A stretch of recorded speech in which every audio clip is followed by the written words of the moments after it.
What's up, guys? It's your girl Kaya Trades. I'm back at it again with another video with the one, the only Kino Casino. And you guys, last month I was profitable, and then this first week in July I had a red week. But that's okay. It's probably one of the best things that's ever happened for me because I learned from my trading journal. And in this video, we're going to talk to you about the importance of journaling. So let's get into this video.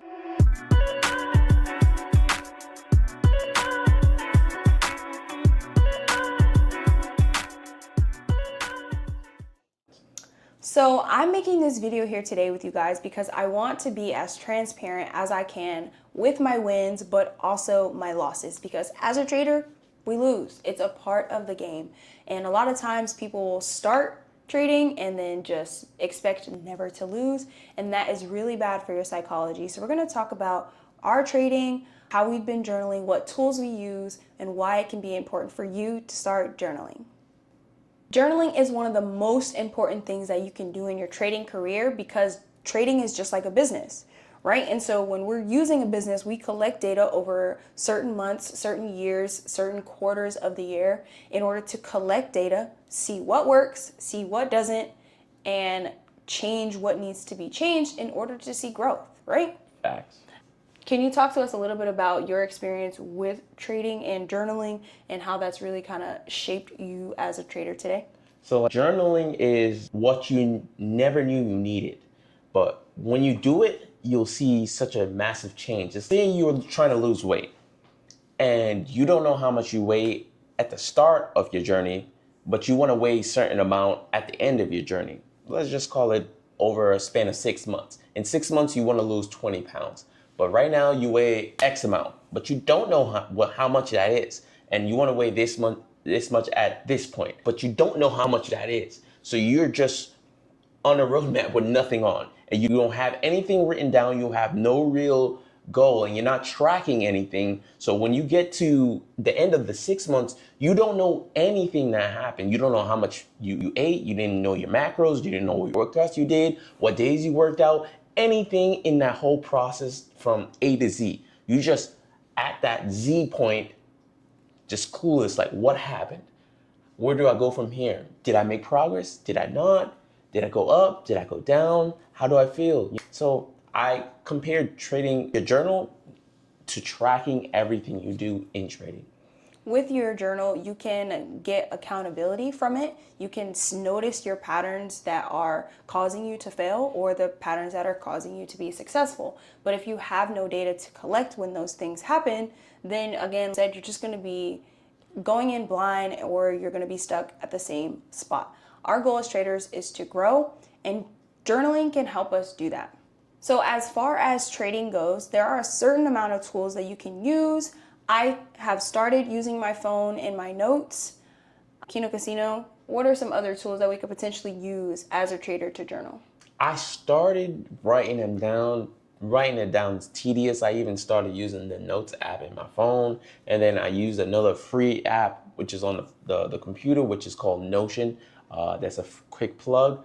Notion is pretty cool, but I wanted more information from my trades, and that's where I transferred, or I bought the subscription to TradeZella. This is not a paid ad. I'm just telling you, TradeZella is like top #1 journaling platforms that's probably out there. You can probably attest to that too. I do as well. TradeZella. It tracks my trades. It gives me a place to put my notes for my trades. It allows me to see my win rate. It allows me to see how many points that I was able to collect or lose during the week or the month. It shows my overall. It's just super great. Again, not a paid ad, but TradeZella, we love you. We love you. So now that we know some of the tools for trading, what exactly should go into your journal? We just said every single trade that you take should go into your journal. When I met Kino Casino and I was taking 46 trades a day, he would tell me, go journal 46 trades. So y'all already know, I either didn't do it, or when I did do it, I made sure I wasn't trading as many so that I could keep track of my trades. When you trade multiple trades at one time or in one day, you're using your mental capacity, which is causing you mental fatigue, which is causing you brain fog. When you're taking your next trade, you're not thinking clearly anymore. You're not seeing the actual A+ setups. You're taking whatever setup that you just feel. And then it really just holds into your emotions when you don't have a set plan. So giving yourself some guidance, I'm going to sit here and journal my trades. Kino Casino, can you tell us what kind of goes in your notes page on your trade? What are you actually tracking? I do the same thing. I'm kind of tracking just every trade. I'm screenshotting the actual trade setup from the areas of interest that I'm trying to get into. Maybe this is when I originally first started, I was more meticulous. I tracked the beginning of the trade and how did it play out and what did it look at the end of the day. So it was like 3 screenshots, beginning, end, and what it looked like at the end of the day. I want to look at it from the point of entry, my time frame that I get in, which is the 1 minute. To each his own. You can get in on a 5 minute, 1 minute, 1 hour, whatever you get in, whatever entry point you get in on. And then I want to use my high time frame. I also want to see what it looks like on a high time frame, a 1 hour, 4 hour. What does market structure look like on the 4 hour? Why did I even take this trade? Was it even bullish on the 1 hour, 4 hour daily? Was I taking a counter trend trade? Was I fighting a trend? There's a whole bunch of information that I try to collect from these screenshots because many times we don't remember because we can't remember. Because what everything. did you eat last Tuesday? Facts. What did you eat last night? Facts. What did you eat last Sunday? Facts. You don't know. You don't know. Unless you put it in your phone and took a picture. But then again, that's a journal. Facts. It's a journal.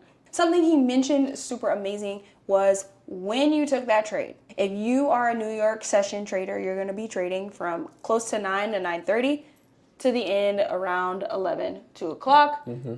That's not the full New York session, but whatever. It's like 2 o'clock. But you're going to be trading and journaling your exact times. Okay, was news out when you took your trade? What time was the news? What news was it? You can't remember last week. You're not going to remember 3 years ago. As you grow as a trader, you want to be able to reflect, one, on the dumb mistakes that you were making so you don't make those same dumb mistakes. But you also want to grow in, hey, this happened in this scenario. A scenario is kind of similar to what recently happened. I think I might sit this one out, or I might lower my contract size.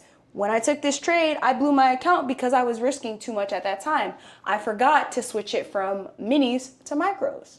Small little things like that that can hold you accountable and help you grow in your That sounds trading. like you're journaling the mistakes as well as you're journaling the results of the mistakes. Because everybody wants to win, and that's great, but what about our losses? You can't learn from every win because you're not going to go back and be like, you're going to be like, oh, I won that. I don't need to worry about it.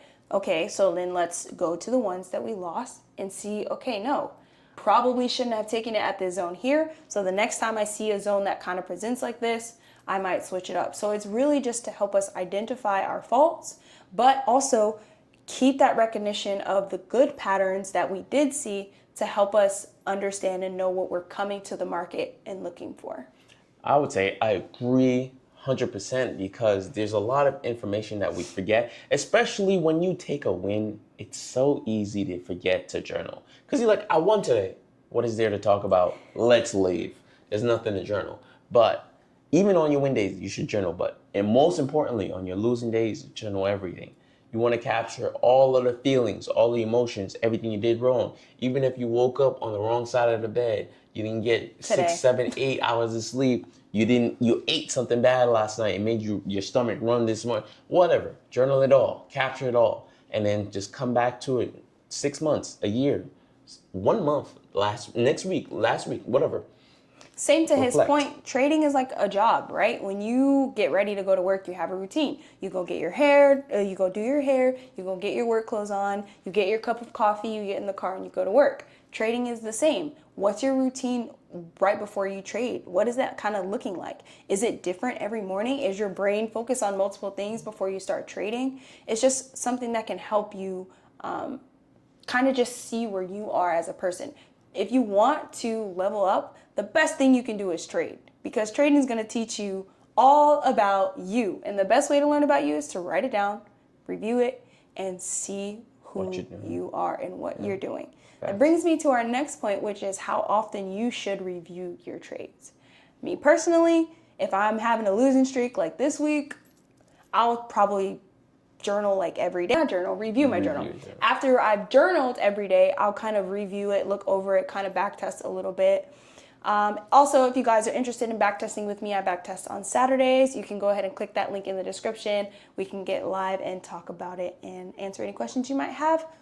But again, really just going through it. That's on my most days that I'm losing. However, we definitely weekly review our journals during our back testing sessions as well. Because again, I want to start the new week seeing, okay, what did I do wrong? What needs work? What did I do right? What can I stay consistent with? How about you, Kino? I do weekly, monthly, quarterly, yearly. Sounds like a lot, but it's not a lot. Especially when you do it weekly, you'll get into a pattern or groove of knowing how to just review it faster. So you'll probably review it within under an hour. And that's just in 1 hour to review all your treats for a week. Maybe for the month, it's going to take you a little more, maybe 2 hours, 3 hours.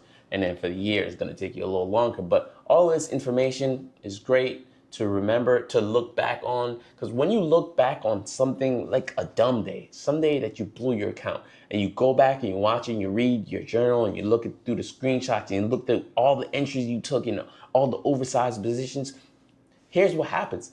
All of the feelings and emotions from that day comes back. Sometimes we forget the emotions that we went through because we're no longer living that emotion. But it's good to sometimes bring it back into reality just by reading it, because now you're like, dang, I don't want to do that no more. That's the last time I want to do that. I remember that day. I really felt bad. I really felt bad. Sounds and I like don't want that to happen experience. again. Sounds like from experience. Yeah, for experience. He's not alone though. You know you be feeling some type of way when your trades don't be working out or you do something silly or something stupid. How many times are you going to do that silly and stupid thing? Or are you going to finally learn from it? How are you going to learn from it? You don't remember what you did 2 weeks ago? Write it down in your journal. So something that I've learned in my journaling and that has helped me like kind of see from my day-to-day now from back then, hopefully that makes sense, is just staying off of the 1 minute time frame, right? And not even just that, but the 1 minute time frame when it's not at a higher time frame level. There's been so many trades in the past where I would just take an entry where there's no setup presented. I'm just like formulating a setup just because I like really want it to be there. And I've learned like even today, like I did that same thing today. And when I reviewed my journals from this last week and last month, or I think it was like a month or two ago, I looked back and I was like, wow, this is the same exact mistake that I made back then. So now when I walk into next week, I'm going to write on a sticky note, hey, make sure you're trading at your key level in the higher time frame. If you're flipping to the 1 minute, peep at it, but go back. Don't take your entry on there. Just keep it calm. The 1 minute moves too fast for me. I'm just not that fast of a decider. So if I don't learn that because I didn't write that down in my journal, then I'll probably make it again, which my goal is not to, because I'm going to write it in my journal. Right. For me, one thing I've improved on is not taking 15-minute setups. Like I used to mark out the 15-minute areas of interest and also the 1 hour area of interest. And reviewing my journal, I would see that I'm losing way more on my 15-minute areas of interest, like my setups from the 15-minute than the 1 hour. So I'm like, why would I keep taking these 15-minute setups if they're not working, if they're not resulting in better results over a long time? It makes sense not to do it. And I would only know that because I reviewed my journal. That's the only reason why I came to that realization. So journal everything, guys. Another point to make is knowing when and when not to trade at all, right? Sometimes we can come to the market and be looking for that trade, but the market is consolidating. So I noticed that the market consolidates on this day or at this time all the time. I'm not going to even look at my charts at that time. For me, it's not really my Mondays, but I'm going to take Mondays for a break because I just rush and try to trade every day. You don't have to trade every day. The big ballers, the OGs of trading, they don't take a million trades a year. They don't take 5, 6, 12 trades a week. They're taking like 6 trades a month because they know my setup's not going to happen A+ every day. My setup potentially could happen A+ on this day of the week or at this time or in this session, but I'm going to wait for that. And if it's not, then I'm going to preserve my capital and leave that. But I can, again, learn these things from reviewing my trades and seeing, okay, red day. This day, there was not even any setups, but I took some anyway. Red day. Even though I got green on this one, I still overlooked this area and I just got lucky on this one. Okay, so just collecting data. I typically trade in trades of 20. So for my psychology, I try not to let at least one trade like break my heart and make me feel like I can't trade.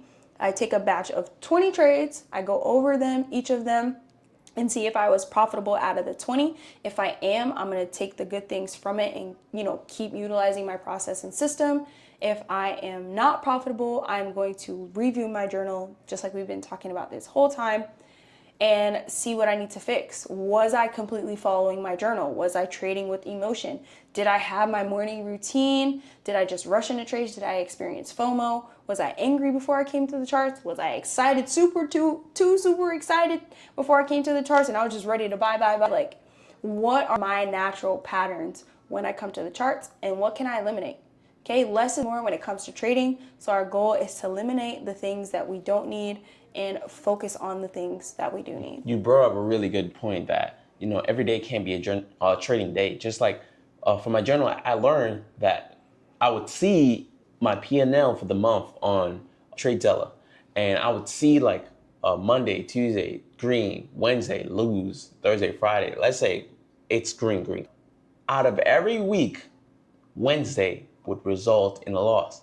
Then I don't know what it is about Wednesdays. I don't know what is wrong with Wednesday. So I'm like, you know what?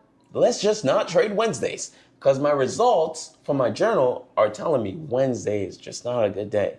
So why should I continue to force a trade on Wednesday when it's most likely to lose? So I only learned that from me reviewing my journal, me actually even journaling things that I'm doing. So absolutely. Let us know what days you trade on the week. Let us know if you've already been journaling. If you've been journaling, go ahead and give yourself some claps in the chat. If you have not been journaling, give us a thumbs up that you are ready to start journaling. I do have some backtesting videos where I kind of like walk you through my journal. You guys go ahead and check out that video. And again, we do trade live on, we do backtesting sessions on Saturdays. So if you want to join that, you can join my Discord and we can walk through link in the trading description. link. Yes, go ahead and click that link. Journaling has truly changed my trading and it can change it for you too. You journal your trades. What are you guys struggling with right now? What is one habit that you can incorporate in your trading to help you eliminate your errors and minimize your errors and grow in your strengths? Tell me. That's journaling. All right, that's all we have for this video. Hope you guys enjoyed it. Give us a comment below of more videos that you'd like to see. We love our good trader talks. And of always, we want to thank Kino Casino for joining us. We love you so much. Thank you for all the editing, all the coaching and the journaling practices that you've helped us do. We appreciate you and your time for being here. Thank you. Like and subscribe. Like, comment, subscribe, guys. And thank you guys for tuning in and showing love. We will see you in the next video. Peace.